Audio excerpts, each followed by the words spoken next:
Good morning, everybody. I hope everybody's doing well.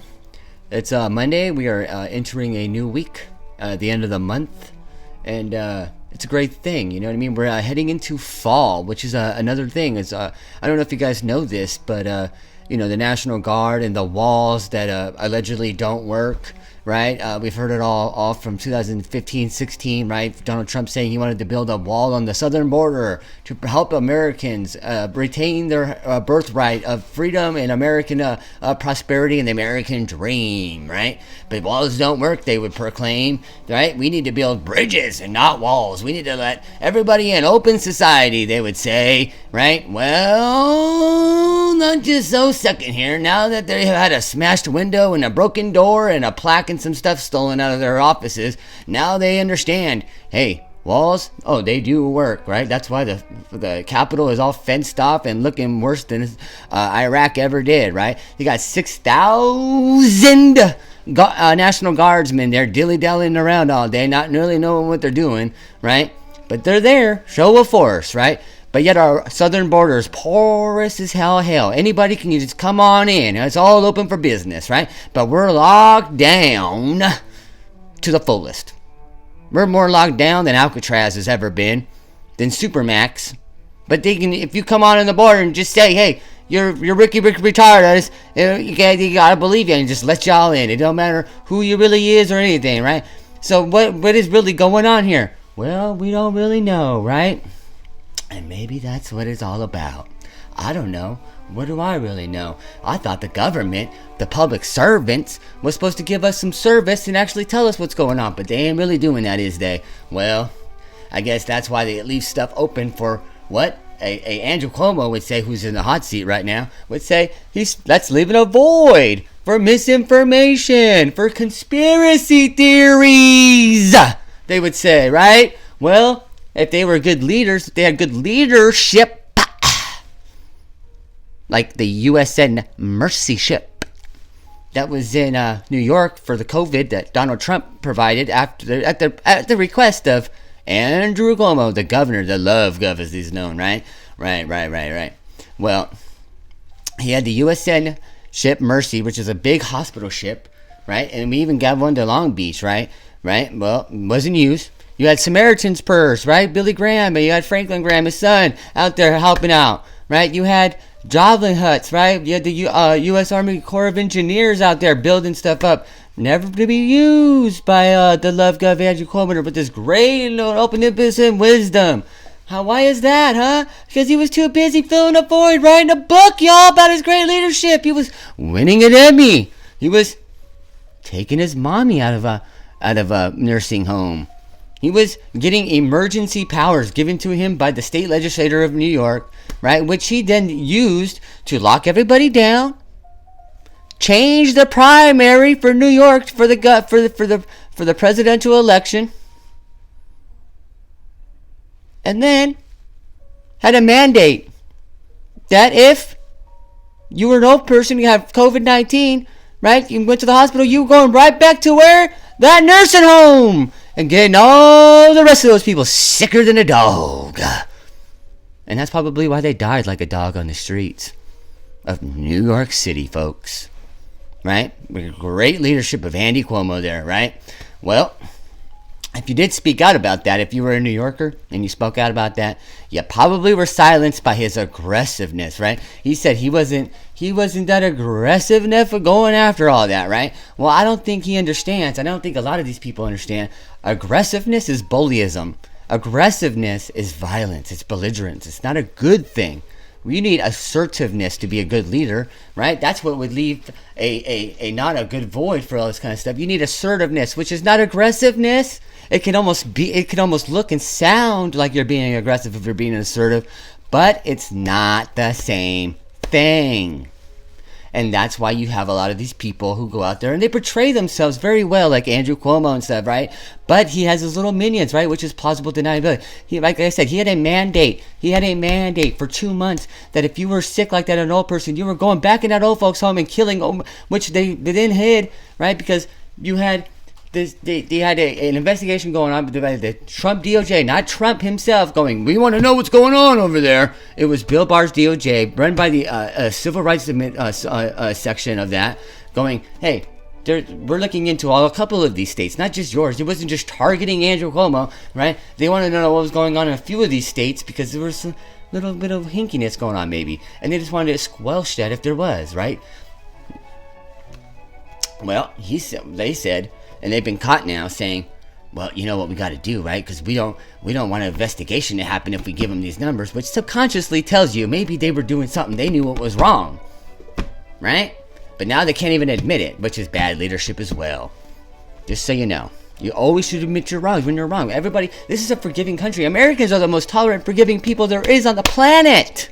Why do you think we've been locked down over 11 months after 2 weeks to the curvature, right? 2 weeks to the curvature? March will be 1 year. I think we're tolerant and forgiving people. I think that if you just give us the information, we can then go, oh, okay, we understand that. But they don't do that because then they think that it will tarnish their leadership, it will tarnish their image, their optics, right? Which is not a good way to be leading. Because that's why everybody's out here bleeding and everything else, right? If it bleeds, it leads. And that's why you see everything on the news like this, all hectic as hell. And then what are they doing? Deflecting, projecting, and blaming everybody else but themselves, right?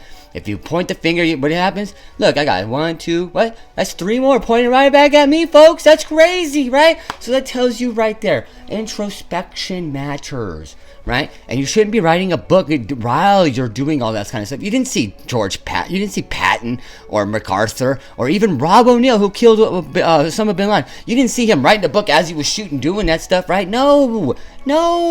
You see them doing it after, when they got all that kind of stuff and they're doing all that kind of stuff, because that reflects better. It shows people better, right? Not as you're doing it, because then it leaves voids for conspiracy theories, misinformation to just flourish, right? So, like I said, he calls his dissenters, his objectors, and he berates them. I mean, there's everybody in New York knows this. You even had Mayor de Blasio coming out and saying, oh, that's nothing new. We all know about that. Well, why if we all know about it, how are we saying anything about it? Why? Because that's how much fear is in there, right? So now that he said stuff about the legislator Cam and stuff, now you have all kinds of people coming out, right? Because people are getting sick of that kind of stuff, because that's not leadership. That's beratorship, and that's not a good thing, right? People were always mad about Trump, thinking Trump was doing that same kind of stuff, right? Well, it kind of seems like if there's smoke, there's a fire. And it seems like we got to stop being like this, right? That's why if you just take all that kind of partisan politics, which Cuomo says is at a fever pitch, I wonder why, because a lot of these people are using these tragedies like COVID-19 and parents dying, which my parents died. I never got my dad died, right as this stuff was hitting hard, okay, and I never got a lot of this information, and it bothers me. It hurts me hard. I can empathize, right? But there's a point of portraying empathy and actually being empathetic, right? And it's starting to see, right? Even when Janice Dean, right, the good weather machine, was out there saying stuff and bringing this to light, he said, just shut up and do the weather, right? Which is misogynistic and sexist at the very least, right?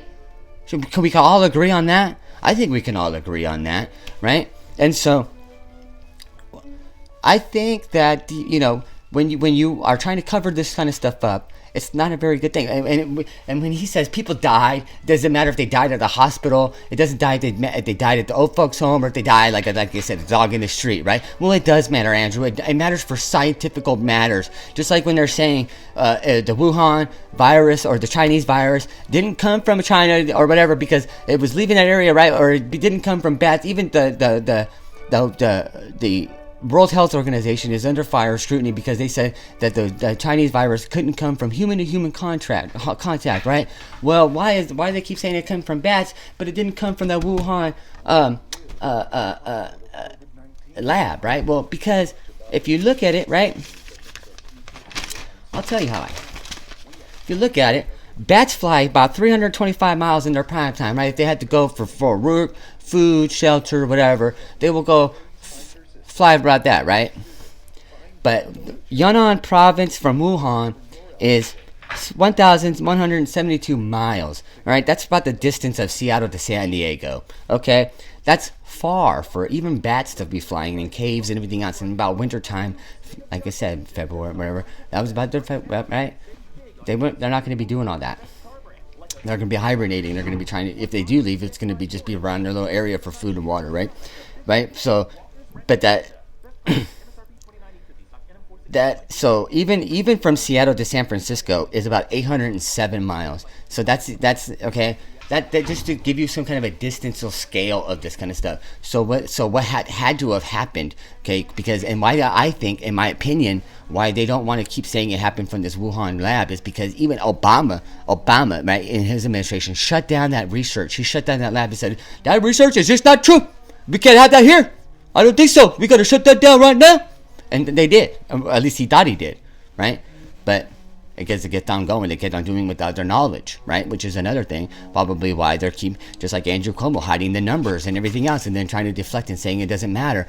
These people are doing stuff nefariously wrong that they're not supposed to be doing, and then when getting caught with their hand in the cookie jar saying, it wasn't me, it must have been all you, and then they do the whataboutism, and well, if it's good for the goose, it's good for the gander kind of stuff. Well, no, we need to have accountability and empathy, and not all this apathy running around thinking it's leadership and everything else. That's what's wrong with this, right? You have all these kinds of people like McConnell, Schumer, Pelosi, right? All these kinds of people that are more focused on Trump derangement syndrome and berating all of Americans as filthy animals who are too stupid and too illiterate to know what's going on or to make any kind of decisions for themselves, which I find even more insulting than anything else, right? They don't care about where this is all coming or anything else. They're using all of this as a way to fortify their power in office and everything else to make sure that they can stay up and you can stay down. That's all this is. It's a wealth heist, it's a power heist, and everything else.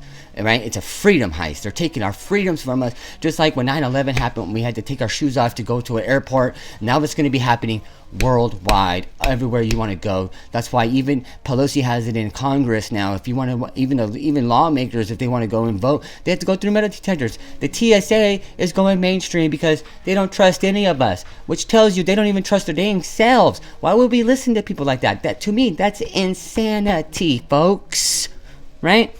But they can't even tell you if they died here or if they died there. They can't even tell you that a person from the Wuhan lab went to the Yunnan province into the cave to go check out some bats, which everybody knows, right? Bats are magnificent creatures in all of themselves in their glory. Yes, I'll give you that. But they carry a lot of viruses, and a lot of them are respiratory, like rabies. Let's call it that for the sake of it, right? But SARS, COVID, all that kind of stuff. They carry a lot of that stuff because they're in a lot of nasty habitats, right? And that's just what it is.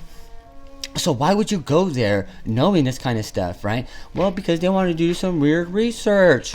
Right, they wanted to do what they weren't supposed to be doing, and I can relate. That's cool, right? But be honest about it when you get caught too, for science data, so we can all make better decisions about it, right? You've been telling us wash our hands, wash our ass, wash our face, keep masks on, social distances, do all this stuff for over a year, and then now you're trying to tell us it's going to take what, over 222.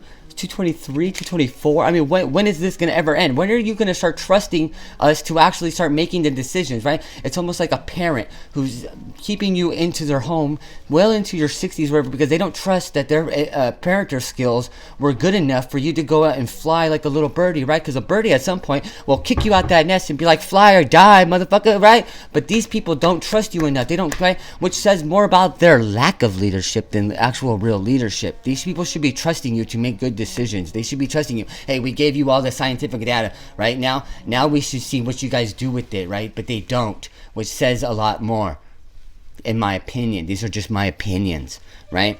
But look, I mean, look, right here, we have, this is from the News Tribune yesterday, right? I paid $4 for that paper. It's crazy, right? For a Sunday paper. Herd immunity, it's coming. It's not just a conspiracy theory, which I don't really partake in, but I find some of them pretty entertaining to a point. Then I don't participate because I think it's kind of gnarly. It's kind of weird. But they are optimistic by April, but even Biden said that. Fauci said that, but now they want to keep going back because it's a variance, right? Okay, well, that's cool. Herd immunity is coming up. But I honestly think that by July, a lot of us, if they let us wear the mask, social distance, trust us with the information and everything that you've given us. We all have masks. We all have this kind of stuff at our house now. We all are doing it, right? Let us now show you how much you have instilled in us and how much we can actually do. Americans aren't stupid. Okay, and we'll lead the world again. We're the ones that put a man on the moon. We're the ones that ended fascism and communism all around the world. We saved 2 world wars. We've done all this. We could do it again. We could show the world how exceptional we all are. That's why I believe in you. That's why I love you. That's why I am going to fight like hell and a bat out of hell for all of you, for America, for our values, and I will never, never, never bow to the mob. Okay, it's like, oh, I'm like a weeble wobble. I might weeble and I might wobble, but I'll never fall down. And that is America, baby. That is all of us. All of us, okay? If you believe in the fundamentals of our society and our values, you are an American. Red, white, blue, you're polka dot, it don't matter, right? Like Charlie Kirk even said, it's an ideal system. We believe in ideals, not really about who, like Chinese have. We don't believe like that. We believe in, if you believe in freedom and entrepreneurship, if you believe in liberty, then you can come here and flourish and have a good life. We believe that. But we also believe in education, which means our children should be in school, not fear at home, being abused with fear and everything else. We need to actually be a society like we used to be, of intellectual wisdom, of science, of everything else, and showing everybody else what we could do with that. That's what America is about, baby. And we are back, not because Biden says we were, because we never fucking left, okay? That's why, and we never will. Okay? To the end of time, baby, I believe in you. Alright? But it is time. It is time to know that illegal immigration with that regular, where a lot of them aren't getting tested, but then you hear reports that they're getting vaccinated. That probably will be used to hurt the herd immunity. They're not going to tell you that, but it will be. Okay? You heard it here first. I'll see you guys tomorrow. Okay? I love you guys. Have a good one. Remember, spread love, peace, and harmony. And remember, assertiveness is not aggressiveness. I love you, America.